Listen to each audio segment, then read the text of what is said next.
कानी बहू। किशोरी लाल जी के बेटे राघव की शादी की बात जगह जगह चल रही थी, लेकिन किशोरी लाल जी को कोई लड़की पसंद ही नहीं आती थी। और उसकी एक ही वजह थी, किशोरी लाल जी का लालची होना। उनको लड़की वालों से मोटा दहेज चाहिए था और इसी चक्कर में एक दिन वो एक बहुत पैसे वाले के घर अपने बेटे का रिश्ता लेकर पहुंचे। उस आदमी का नाम था ओम प्रकाश। देखिए किशोरी लाल जी, मेरी एक ही बेटी है और मेरी सारी संपत्ति जायदाद सब कुछ मेरी बेटी नैना का ही है। पापा, नाम से लगता है बहुत खूबसूरत होगी। कितना अच्छा नाम है ना, नैना। ओ, वैसे बात तो सही है आपकी। अब इतना पैसा है, जमीन जायदाद है, इकलौती बेटी, आप भी क्या करेंगे? सब कुछ उसे ही देंगे ना। बिल्कुल ठीक पहचाना आपने। बस बेटी की शादी और सारी जायदाद उसके नाम। पापा, बिना देखे हाँ कर दीजिए ना। इतना अच्छा रिश्ता फिर कहाँ मिलेगा? माला माल हो जाएंगे हम। मैं अपनी बेटी को बुलाता हूँ। अरे नहीं नहीं नहीं नहीं, आपकी बेटी का नाम नैना है, सुनकर ही लगता है बहुत सुंदर होगी। रहने दीजिए अंकल, मैं तो आपकी बेटी के नाम से ही इतना खुश हो गया हूँ कि उसे बिना देखे शादी करने को तैयार हूँ। अब तो मैं उसका चेहरा सीधे शादी के बाद ही देखूंगा। और इस तरह राघव नैना का चेहरा नहीं देखता और उससे शादी कर लेता है। शादी के बाद अपनी सुहाग रात पर जब राघव नैना का घूंघट उठाकर देखता है तो नैना की आंखें बंद थी। कितने खूबसूरत हो तुम नैना, जरा अपनी आंखें खोलकर मेरी तरफ देखो तो सही। नहीं, मुझे शर्म आती है। अरे, मैंने तुम्हें शादी से पहले भी नहीं देखा, और अब अगर तुम आंखें खोलकर मुझे देखोगी भी नहीं तो मुझे अच्छा कैसे लगेगा? इससे पहले कि नैना अपनी आंखें खोलकर राघव की तरफ देखती, अचानक से लाइट चली गई और राघव नैना को पूरी तरह से देख भी नहीं पाया। अगली सुबह नैना राघव के लिए नाश्ता बनाकर लेकर आई। अरे ये क्या, आधा पराठा सेका हुआ है और आधा बिल्कुल कच्चा। ये तुमने क्या किया नैना? बहू, तुमने क्या आधा पराठा तवे से नीचे लटका कर रखा था, जो आधा सिका है और आधा कच्चा? मुझे जितना दिखेगा उतना ही तो सीखूंगी ना पापा जी। जहाँ जहाँ मुझे नजर आ रहा था वहाँ मैंने सीख लिया, जहाँ जहाँ नहीं दिखा वहाँ कच्चा रह गया होगा। इसका क्या मतलब है? ये कैसा मजाक कर रही है तुम? अरे बहू, तुमने इतना लंबा घूंघट क्यों लगाया हुआ है? देखो, हमारे घर में बहुओं को बेटी की तरह रखा जाता है, और फिर तुम तो इतना सारा माल लेकर आई हो। देखो, ये घूंघट डालकर रखने की कोई ज़रूरत नहीं है। हाँ नैना, पापा जी ठीक कह रहे हैं, तुम तो आराम से रहो, अपना ही घर समझो। नैना अचानक से अपना घूंघट उठा लेती है। अरे ये क्या पापा, नैना की तो एक आंख फूटी हुई है। नाम से नैना, लेकिन ये तो कानी बहू निकली। मेरे साथ धोखा हुआ है, धोखा।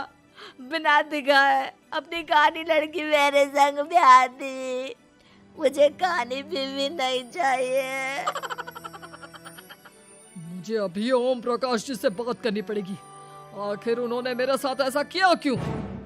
अरे, आप लोगों ने ही तो पापा से कहा था कि आप लोग शादी से पहले मुझे देखना नहीं चाहते। अब मेरे पापा पर क्यों इल्जाम लगा रहे हैं? अरे लेकिन उन्हें बताना तो चाहिए था ना कि तुम कानी हो, एक आंख से तुम्हें दिखाई नहीं देता। किशोरी लाल और राघव नाराज होकर ओम प्रकाश को अपने घर बुलाते हैं। पापा जी, ये आपने क्या किया? शादी से पहले बताया क्यों नहीं कि नैना की आंखों में परेशानी है? अरे, आप ही ने तो लड़की देखने से मना कर दिया था। अरे लेकिन आप बता तो सकते थे। आपको तो हमारी बेटी की प्रॉपर्टी चाहिए थी, वो भी पूरी की पूरी। अब क्या हुआ अगर उसे आधा दिखाई देता है? प्रॉपर्टी तो आपको पूरी मिल गई ना। अरे ये क्या बात हुई? मेरी शादी प्रॉपर्टी से नहीं, आपकी बेटी से हुई है। अब ये तो पहले सोचना चाहिए था, तब तो मेरी प्रॉपर्टी देखकर तुम्हारी जुबान लप लपा रही थी। लेकिन मैं कानी लड़की को अपनी बीवी बनाकर नहीं रख सकता। पापा, कुछ करिए ना आप। हाँ, करता हूँ। देखिए ओम प्रकाश जी, आप हमारे साथ ऐसा नहीं कर सकते। और तुम देखो, अगर तुमने मेरी बेटी से शादी तोड़ी ना, तो जो भी प्रॉपर्टी मैंने तुम्हें दी है वो तो पूरी की पूरी वापस ले ही लूँगा, और आधी प्रॉपर्टी तुम्हारी भी लूँगा। अरे मेरी आधी प्रॉपर्टी भला क्यों लेंगे आप? इसलिए क्योंकि मेरी बेटी को आधा नज़र आता है और उसकी नज़र अभी तक तुम्हारी आधी जायदाद पर ही पड़ी है। अब तुम उसे घर से निकालोगे तो कुछ तो लेकर जाएगी ना।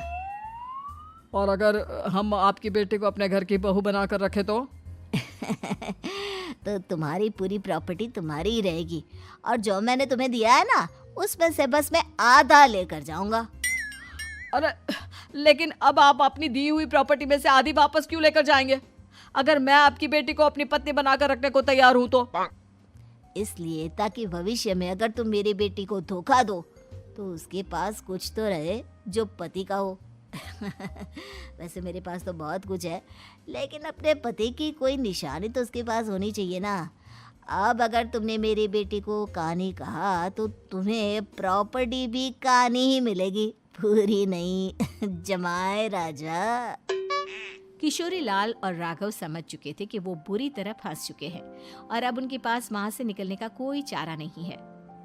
अब समझ में आया ना, लालच बुरी बला होती है। एक तो तुम्हें प्रॉपर्टी मिली, ऊपर से बीवी मिली, उसमें तुम्हें नखरे भी दिखाने हैं। आए बड़े, चुपचाप बैठो दोनों। कुछ दिनों के बाद नैना राघव की कार लेकर बाजार घूमने निकलती है और जब कार लेकर वापस आती है, ये क्या? एक तरफ से मेरी गाड़ी पूरी खराब हो चुकी है।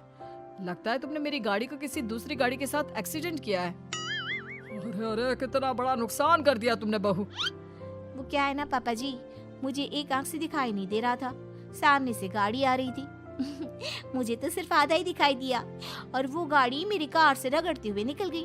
अब मैं क्या करूं बताओ? आप इसे ठीक कराने के पैसे कौन देगा? तुम्हारे पापा। तुमने मुझसे इस तरह से बात की? अभी रुको। नैना राघव की शिकायत ओम प्रकाश को कर देती है। देखो राघव, अब जो मेरी आधी प्रॉपर्टी तुम्हारे पास थी ना, उसमें से आधी और मैं लेकर जाऊंगा, क्योंकि तुमने मेरी बेटी को डांटा। अरे नहीं नहीं पापा जी, गलती हो गई, माफ कर दो। गलती की तो कोई गुंजाइश ही नहीं। अगली बार मेरी बेटी को डांटा तो बची हुई आधी में से आधी और ले जाऊंगा। लालच के चक्कर में हम दोनों ने बहुत बड़ी गलती कर दी बेटा। एक तो तुम्हें कानी बहू मिली और ऊपर से जो माल मिला वो भी काना। इस तरह राघव की हर एक गलती पर ओम प्रकाश उसकी प्रॉपर्टी का आधा आधा हिस्सा लेकर अपना सारा माल वापस ले गया और राघव को कानी बीवी से काम चलाना पड़ा। भाई लालच वाकई में बुरी बला है।